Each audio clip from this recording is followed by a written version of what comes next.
Retracing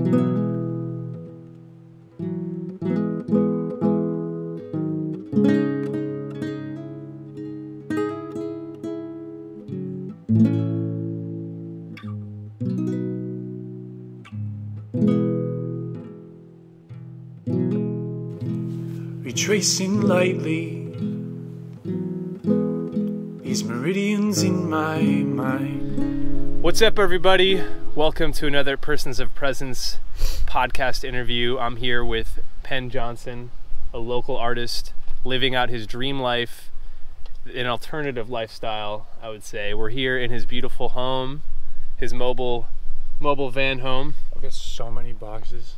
You got so many boxes and so many interesting stories to tell the people of the world. The boxes are for the stories. What's in the boxes? Stories. Oh, there's an inverter in one of the boxes. I gotta give my guitar back. It broke, so I'm getting a new guitar. So it's really interesting because it's like this whole new chapter of life is sort of unfolding. You know, like it's almost like the person I was has like died, and now I'm moving on to this new person. And I was watching this video of Jim Carrey, and he says you need to change who you are or kill who you are to make way for the person you need to be. So who is the old Penn Johnson? The Penn Johnson that... Right. You know, just a lot of copious use of a whole bunch of mind-altering substances in a really sort of non-conscious, abusive way. A lot of heap of drinking, and you know, just got really into the rock star lifestyle a little too much. As an artist? Yeah, and I think just, I mean, hitting the road with a whole bunch of people who were really into that sort of stuff. Okay. And now sort of kicking everybody out, being on my own, just sort of, you know, finding myself and really learning to appreciate the infinite love inside. That's awesome. Yeah. How long, so this sort of hedonistic use of substances is associated with, as you said, the rock star lifestyle. And I'm not even sure what sort of words I should use to describe you. Singer songwriter? I mean, what do you like? What I mean, you write songs. You have a few on Spotify. What's the title that we should call you, if there is such a thing? I don't know, man. I just want to like stay groovy and spread peace and eat some vegetables, and fruits and whatnot. You know, like it's kind of hard to say what I am or who I am, because I think I've sort of been moving away from that sort of description and moving toward just being me and doing the shit out of being me. Yeah. You know, Dave Grohl says, you know, he's like, he does this video on YouTube. It's like, the way to be a successful musician, how to use social media. It's like, the video cuts in. He's like, you don't need social media. You don't need any of that shit. All you need to do is play the shit out of your instrument. And I was like, I'm just going to start doing that. And then once I started doing that, people were like, oh man, that's cool. You do that? And I'm like, yeah. And then you have stickers and all that stuff and CDs, and you dish that shit out and hope someone else is inspired to, you know, not do what you're doing, but just do something for someone else, for a higher purpose. Yeah, I totally understand that. Sort of being inspired by the life force, the passion, the like will to want something greater, and self-expression too. I think we need a lot more of self-expression in our lives. So you play guitar, you play harmonica, right? I do. And what is there Ukulele. Ukulele? I really want to be able to, my favorite thing is in a jam, just being able to hop on different instruments. Like the bands that are like, oh, hold up, we're going to switch up our setup really quick. And like everybody takes a different instrument. You're like, whoa, wait a second. And then the vibe totally changes. Absolutely. And the really cool thing about harmonica is that often there's not a whole lot of people who play harmonica. So you can hop up in a jam, and they're small. So you can put them in your pocket, have them in your pocket if you know you're going somewhere where there are people who are playing. Yeah. And you can, you know, oftentimes like the person on stage, you can like hold up a harmonica and they'll be like, yeah, you know, and give you like the key, and then you go up there and just wail on it, you know, and then people are like, whoa man, that was awesome. It's like, yeah, I play music too, and that's a good foot in the door. That's awesome. How long have you been playing music, practicing? Was a guitar your first instrument? Yeah, kind of an interesting question because I started playing in high school a little bit. I took a beginner guitar class my senior year of high school. You're wearing a shirt for the first time? Anyway, Zach just showed up. Zach, the founding father of the Persons of Presence podcast. Yeah, take off that shirt though, it's weird. This is good. This will give us at least 4 more views. Yeah! So anyway, we were talking about guitars, your first instruments. Right, yeah. So my senior year of high school, I took a intro to music class. Well, at 10 years old, I had this really shitty Walmart guitar. Can I say shitty? Yeah, you can say shitty, man. Please, I want to hear all about the sex, drugs, and rock and roll, man. I think that's what everyone wants to hear about. So at 10 years old, I was taking guitar lessons in this small town, Marion, Massachusetts, where I grew up, born and raised. And like one of the first lessons, the guy was trying to teach me how to bar chords, and I had like not only no finger strength because I was and still am very small. Like my fingers are they're more like piano hands than guitar hands. Yeah. But the guitar was really bad, and it was hard to bar the guitar, and I thought that was the only way to do it. So after 2 lessons, I was like, I'm never gonna be able to bar this guitar. I'm done. What with is guitar. barring the guitar? Oh, this is a ukulele in a violin case.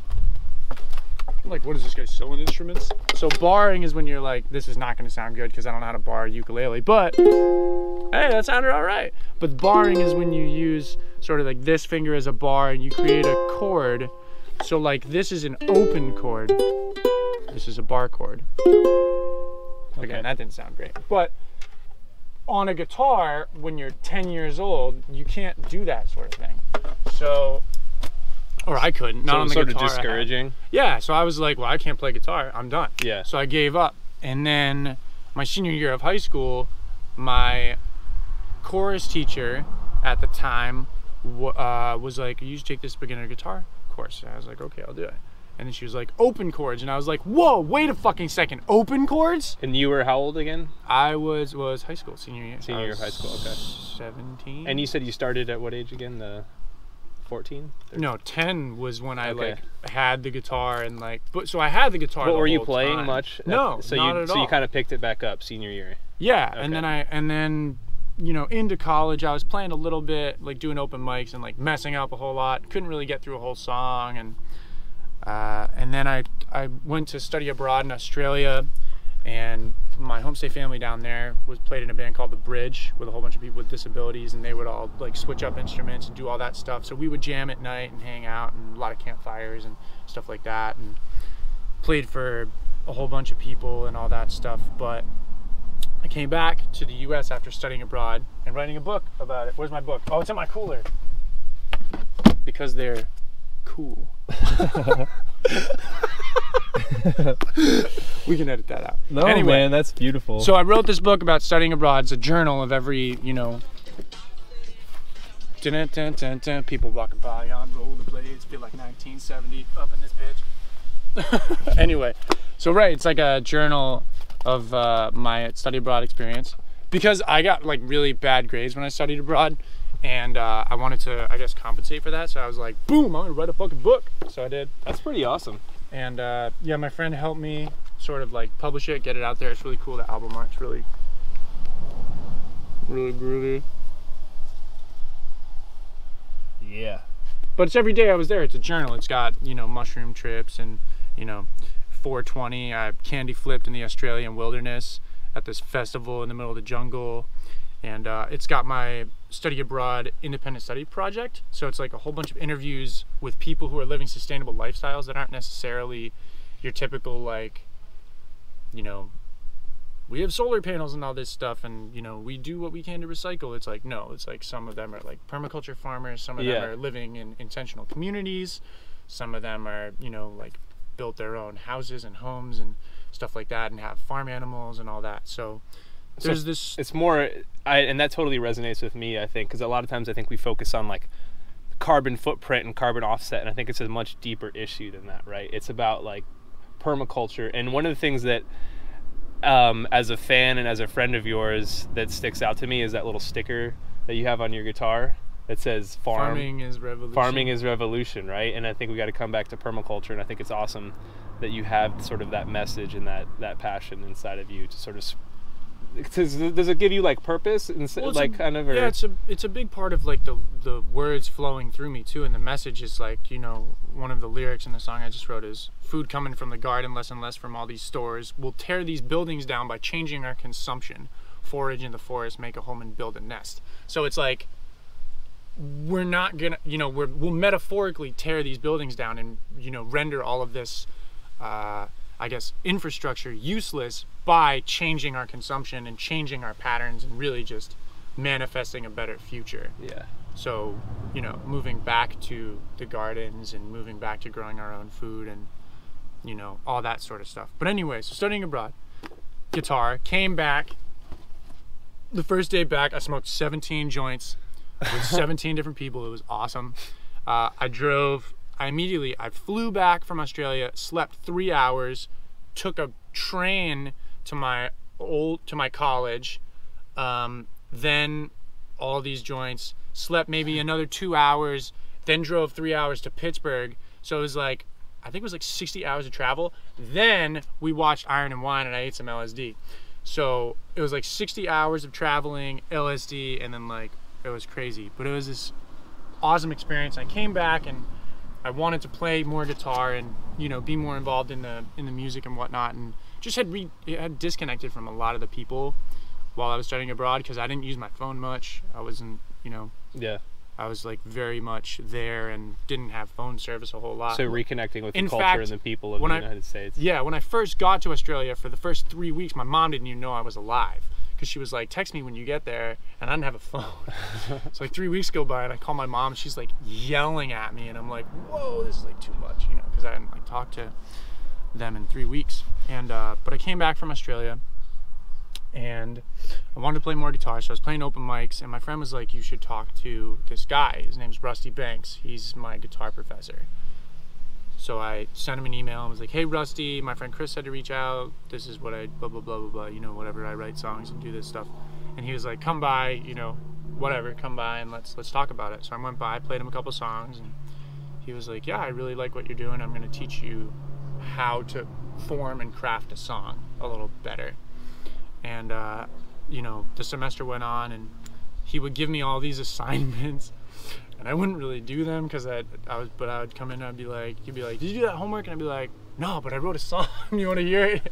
You know, and that's something I'm always doing, is writing more and more songs, and something that I feel like is really unique about me as a musician, because I know a lot of musicians who don't write a whole lot and they're like, oh, I haven't written a song in X amount of time, and I'm like, dude, I can't even go like 3 days without writing a song. I start freaking out. Yeah. Like I need to like get this. And it sort of sometimes spontaneously comes to you, right? Yeah, it's a form of meditation. Mm-hmm. You know, so it's like meditate, yoga, songs, ocean, you know, sunlight. And is that a muscle that you have to keep practicing? Is that or is there some intrinsic talent that you think maybe you have, or something you're drawn to? Or Well, I've been writing for like a decade. So Okay.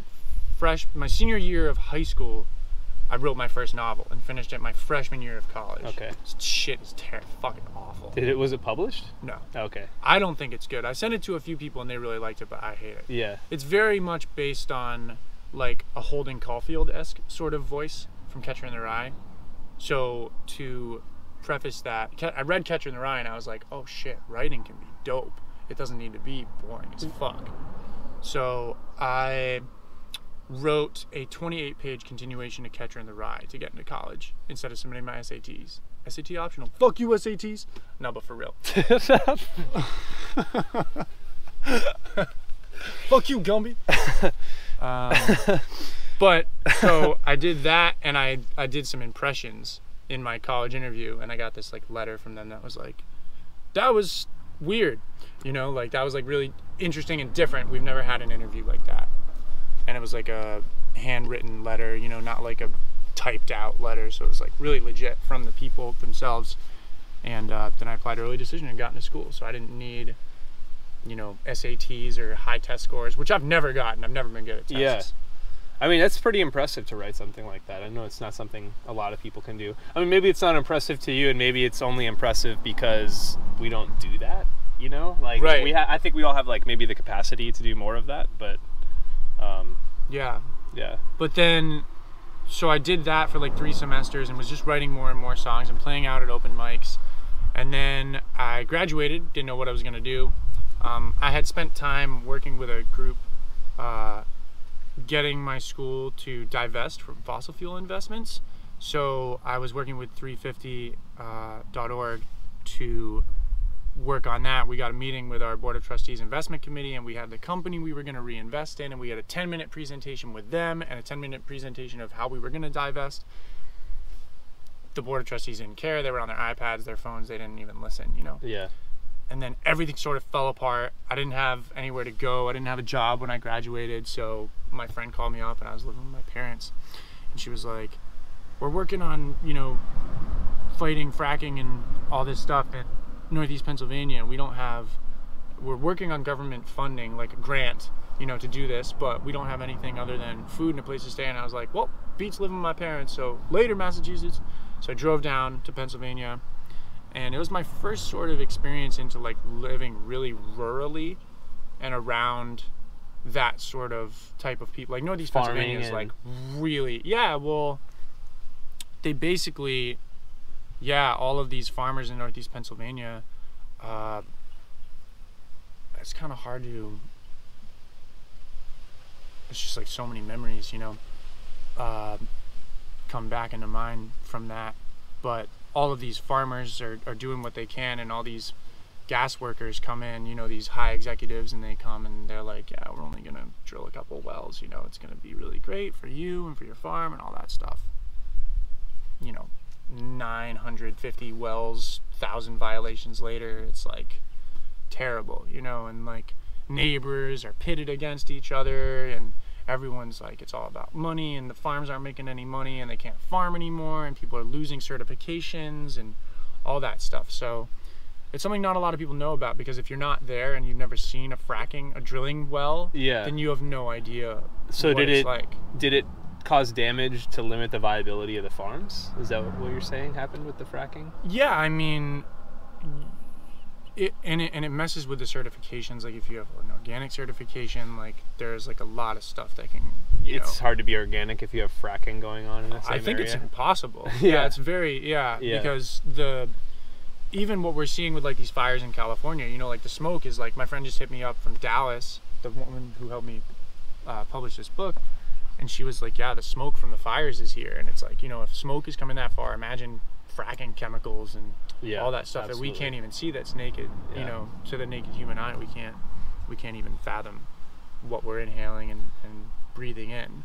So I was living there and doing that as a journalist and photographer group, and we were going to rallies and all that stuff, and campaigning against the Atlantic Sunrise Pipeline, which I actually think is being built right now, which was crazy to be back in Pennsylvania, you know, just again, and watching all of this go down. It's just, that stuff's devastating. I mean, I don't know much or anything about that pipeline, but to see the North Dakota Access Pipeline, and that still got built, right? And they were going to build it on the white people's land. They complained, and then they hired mercenaries and whatnot. It seemed like it was a war zone. And I know some people who talked to, like Ava, who runs the Ecstatic Dance in Denver, it's like a traumatic experience for her. She went there to protest, and it's kind of really brutal what happened at this pipeline. Or were there protests? It's just, yeah, I mean, there have been a few. I wasn't up there when they were protesting, because it was more of like the pre-phase. Yeah. But I've seen like live videos of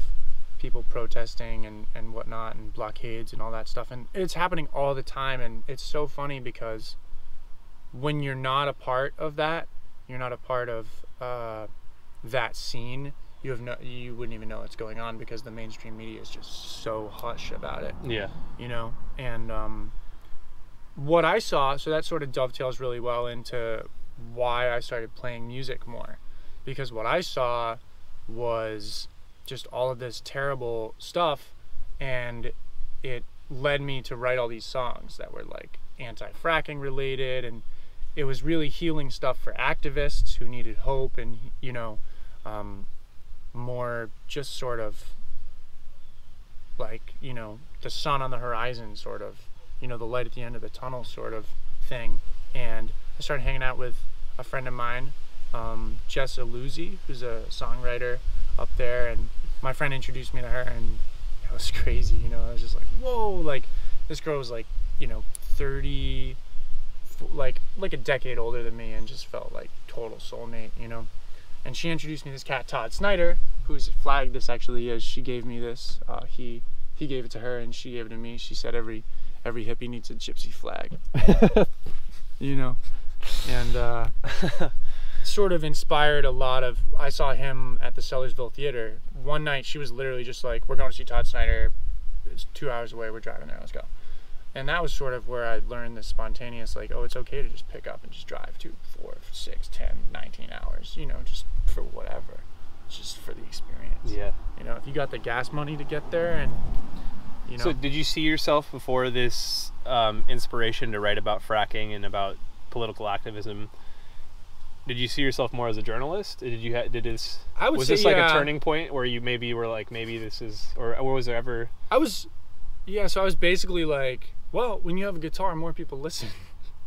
That's a good point, man. And so I was like reciting poetry and reading at open mics and stuff like that. And then I was like, shit, man, when you have a guitar and then you add a harmonica into it, people are like, whoa, you can play the harmonica and the guitar at the same time. That's like crazy. And I'm like, you know, I might sound like shit for the first, like I had just started and someone was like, whoa, how long have you been doing that? I was like, 4 days. You know, and I had like a set of like $30 harmonicas, which were terrible. Like, you know, $30 for 7 harmonicas, really poor quality stuff. Now I've got like special 20s, which are like really nice harmonicas. How much does a good harmonica run? $40. Okay. Per harmonica, I have 7 of them. So it's an investment, you know. Yeah. And but a harmonica still sounds like a more accessible instrument than, say, like a decent guitar or any. Yeah. Most nice. Seems like it's fairly affordable. And for a while, I was actually still sort of sell lower end harmonicas at shows for people who are like into it. Someone was saying I should put like my logo on there, and I don't know, that's just too much. Yeah. But I really like the idea because, yeah, like you said, harmonicas are, you know, you can fiddle with a harmonica and anyone can make it sound pretty cool. Especially if you're in the right key, it's really hard to mess up a harmonica solo. Like, for the most part, if you're in the right key. If you're in the wrong key, then you're screwed. But if you're in the right key, then it's going to sound pretty decent. You know, especially I play straight harp, so there's cross harp, which is like 4 steps, I think it's down or up. I'm dyslexic, which doesn't help me read music at all, because I don't read music at all. But anyway, so cross harp is like what Bob Dylan played, sort of sounds a little more edgy, like folksy, very, I don't know, just listen to any Bob Dylan tune, you're like, that harmonica sounds like it might not be super on point.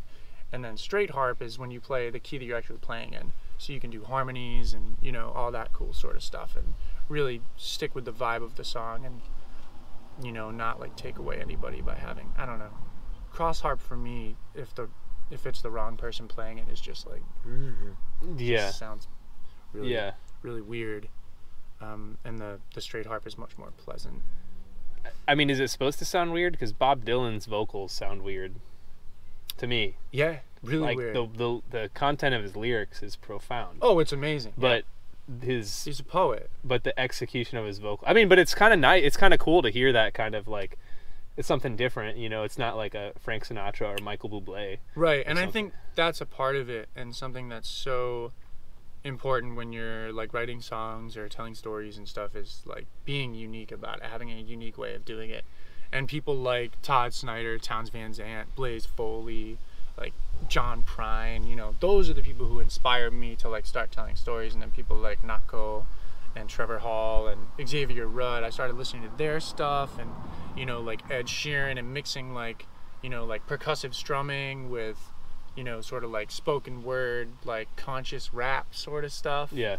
And it's been really cool to sort of see, which is also an interesting dovetail, because like I started writing these songs about fracking, anti-fracking, in the lion's den of fracking, and like had my life threatened a couple times. Oh yeah? Yeah, oh for sure. Yeah. Wow. Yeah, I had a landman in Montrose, and he pulled me outside, and he was like, man, I really love these songs you're singing, but I hate to see you wind up on the side of the road. Oh shit, it was some like mafia threat.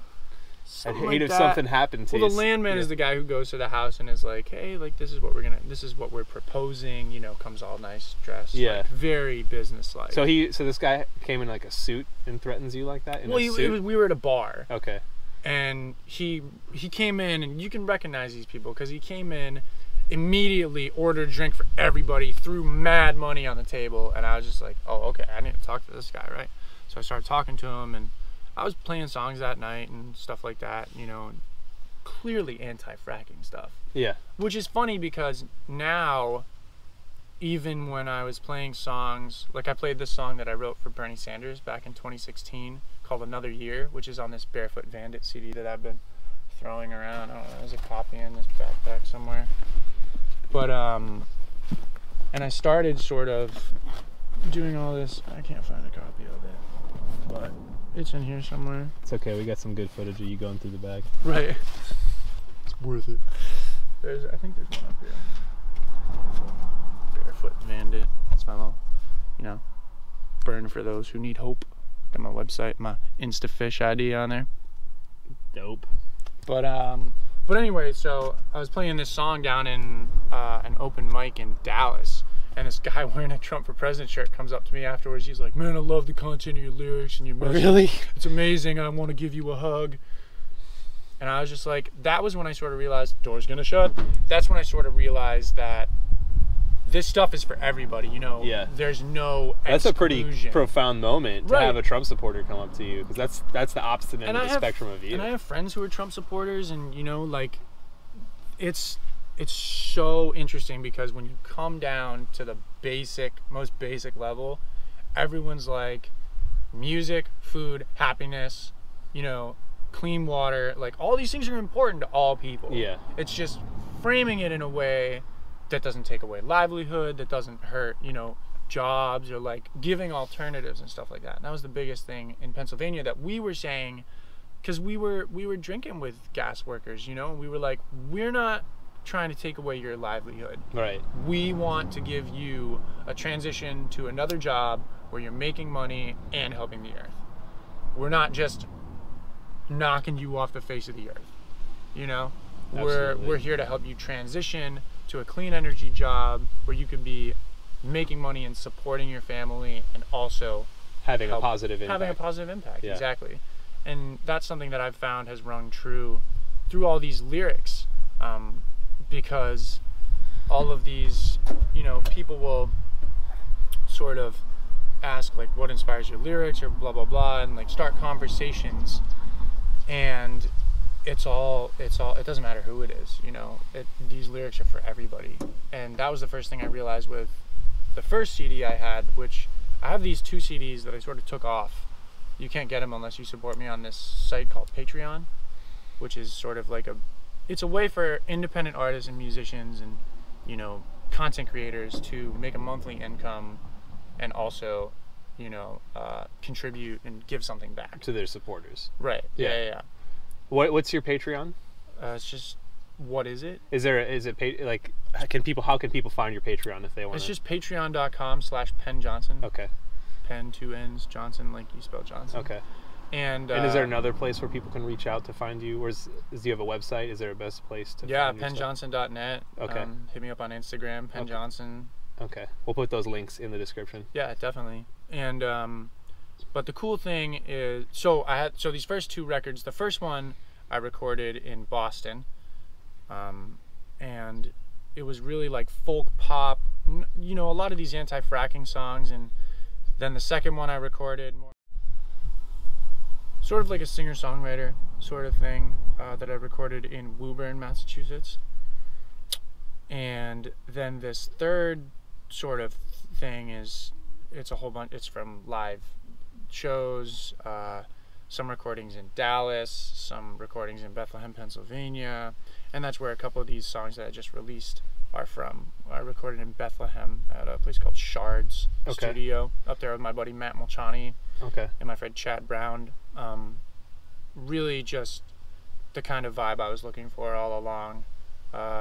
You know, upbeat, fun, full band sort of sound, more than just the singer-songwriter thing, which I really want to get back into, and especially, you know, getting away from the steel string and moving to the nylon string because I was sort of forced, you know, in this time, because the steel string sort of shit the bed, has really reminded me that the singer-songwriter thing can be really impactful, and it's just opens up a whole new sort of vibe.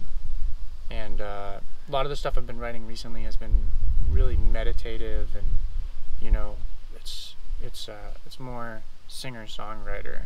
Yeah. Sort of. Would you call Nako? Would you call his stuff meditative, or would you? Yeah, I mean, yeah, he's on a bigger sort of indie label now, so he's got to appease the indie label people. Yeah.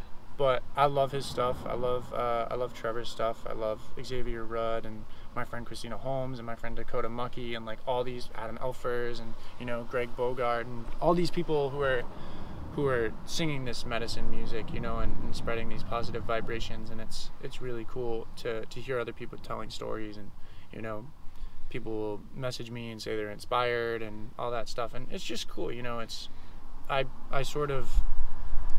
I keep that stuff for a rainy day. When people say stuff like that, I'm just like, you know, when I'm feeling down or whatever, I'll like look through messages from people that I've screenshotted that have helped that you've them inspired them, and it kind of inspires you to keep staying on the path and doing what you're doing. Positive right? feedback. Absolutely. Man. Yeah. So, but it's interesting to the meditative stuff. Some of it's more upbeat and fun, and some of it's more laid back. It's sort of just this whole mash of whatever is going on in the cosmos is just like directly channeled into the stuff that's been flowing through me and just out. And people will say, you know, they're just like, watching you on stage, it's just like this flow, you know. Yeah. Would you, I mean, I think I know the answer to this, but would you say it's like when you're doing something awesome like that, or you're writing a song, or you're performing, is it like you're channeling something?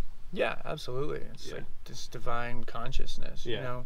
And a lot of that has been, you know, burning sage, cedar, you know, Palo Santo, you know, laying down tobacco, being grateful, saying prayers, like love letters to Creator, and like all that stuff, you know, before every show, before every meal, you know, there's always like this moment of gratitude and just realization of like the abundance that flows around us. Yeah. And I feel like more people need to start tapping into that, and more people are.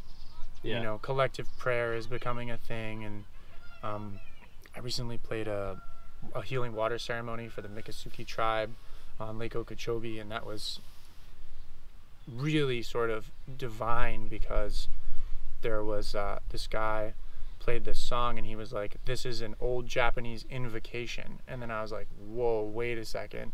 He played it, and then I was like, I asked the elders, I was like, is it okay, I'm called to play this song, is it okay if I play it? It's called Invocation, you know.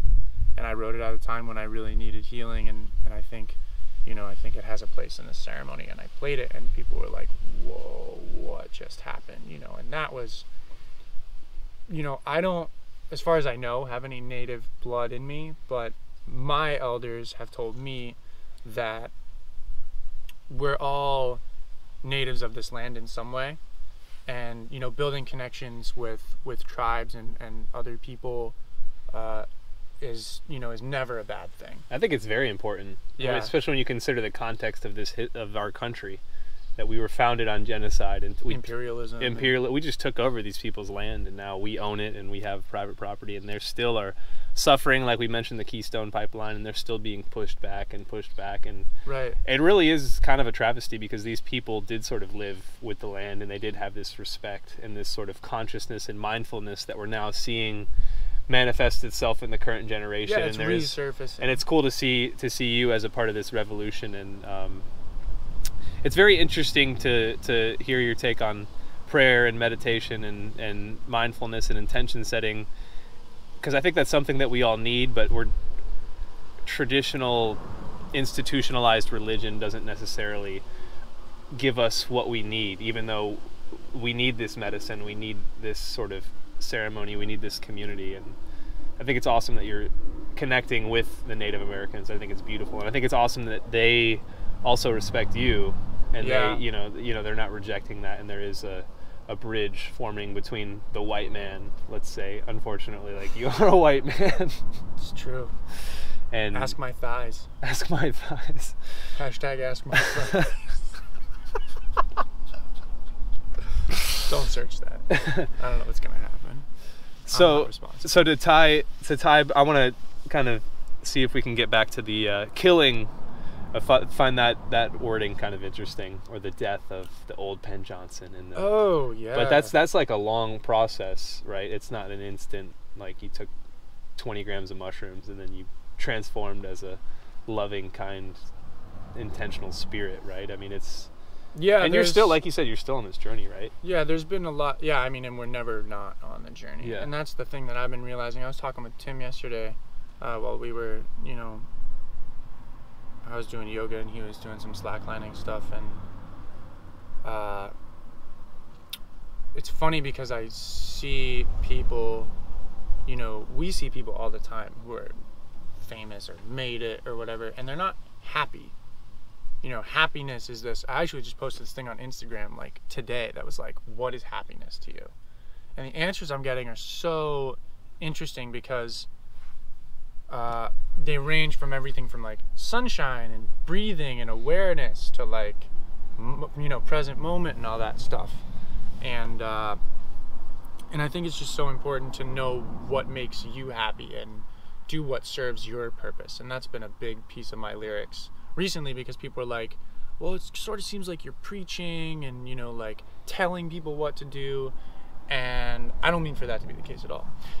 I consider the stuff that I say to be mantras, mostly to myself, that echo the collective, and sort of will serve a lot of people. Might not serve you, and like I say that in a lot of my songs, like do what is serving you, because that's ultimately what's most important.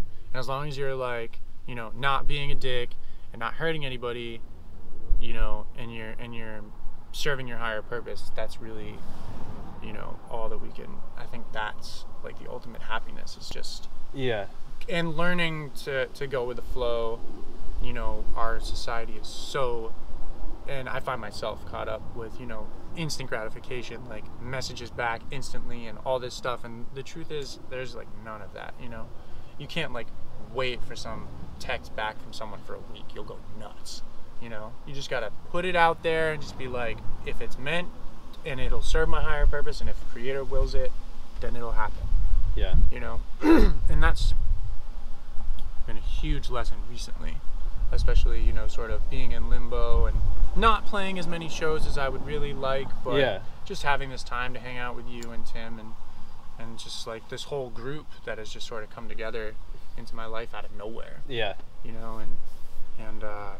reconnect with old friends and stuff like that. And just, I used to be really anxious about needing to be in the next place and being successful and being. Well, what is success? Well, I know, but I'm sure you have your own goals, your ideas of playing at festivals or shows, or I don't know what your ultimate, what you see in your future, but. Me neither. I'm too busy being here now. Oh shit! Shout out to Ram Dass. For real though, Ram Dass. I will see you at some point, if you're watching this ever. Is he dead? No, Ram Dass is still kicking it. Oh, okay. In Maui. Isn't he paralyzed or something? He's like. He had a stroke. He like can't wipe his own ass or something. I can't speak to that. But I know something happened to him where like it debilitated him so much that he has no choice but to be in the present moment every time, because like he can't even move or something. He had a stroke. Okay. Yeah. I don't know how strokes work. I don't either. But we shouldn't necessarily speak to that. But so what else is on the horizon for you? I know you were talking about living in the moment, and it might be hard to say what's on the horizon, but I mean, is there anything you're trying to manifest in your future? Any goals or any vision you have? Vanifest? Just kidding. More storage for the van. Right. Yeah, less shit. It's got some charm to it, man. It's funny because I've got like so few things, and I still think I have to. Like I have like 3 pairs of pants, like 4 shirts. Like I don't. Yeah. And I'm always like, how can I get rid of more shit? It's amazing. I only have one pair of pants. Really? Yeah. I mean, I have a pair of ski pants, but this is the only pair of pants I have. That's good. Not trying to one-up you or anything. Or one down me. One down you. I'm more ascetic and minimalist. Good on you, man. And that's the other thing, is like this comparison thing I've been finding with, like, especially with like bigger bands, and you know, everybody's always trying to make it and do more and be bigger and like all that stuff. And I'm just like, dude, like, if that's what makes you happy, do that. But ultimately, I feel like you're gonna find that that's not what it is about. Yeah. You know, it's all about just living your higher purpose and being here, you know. And I've had just moments with psychedelics and stuff like that that's really been like, this is all we have. Like we don't even have the past. We kind of have the future, but we can't really say for certain what's gonna happen, you know. We could plant some seeds. Yeah. And try to cultivate because something. So many things, you know, like, yeah, people are always like, well, where are you going next? What are you doing next? Where are you sleeping? What are you doing? I'm like, I have no idea, because it's the beginning of the day or it's the beginning of the night, and we have technology. Someone could hit me up and be like, yo man, let's jam, let's do this, let's blah blah blah blah blah blah, you know. So it's like always constantly changing, so it's really hard for me to make plans. So to go back to what you said, what is happiness for you, or how would you define happiness?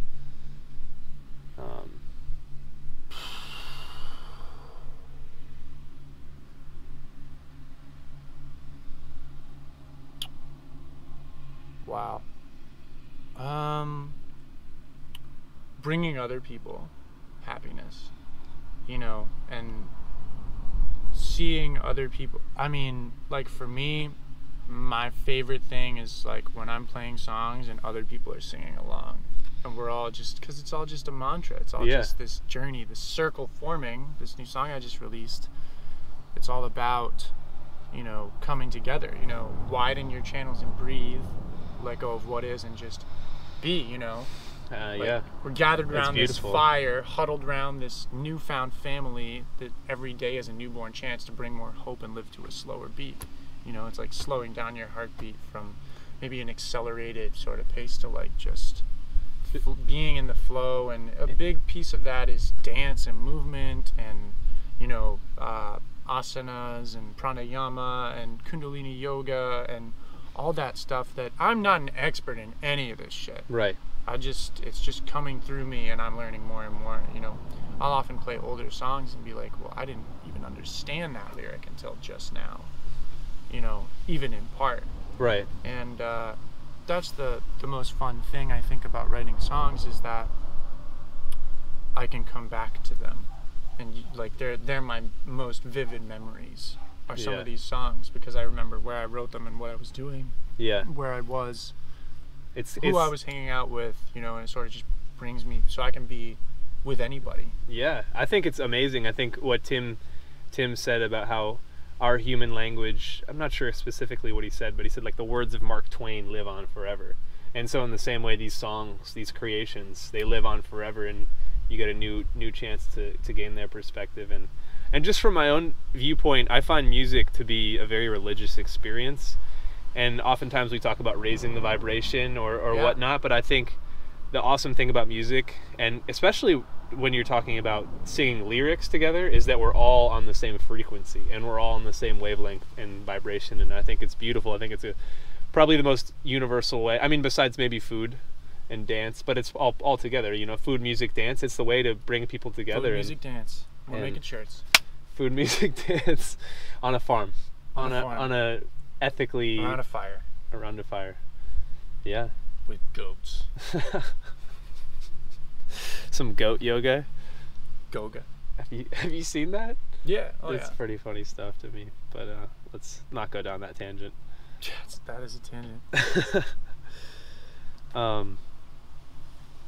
But yeah, it's so funny, because like the more I think about it, the more I just realize that I have no idea.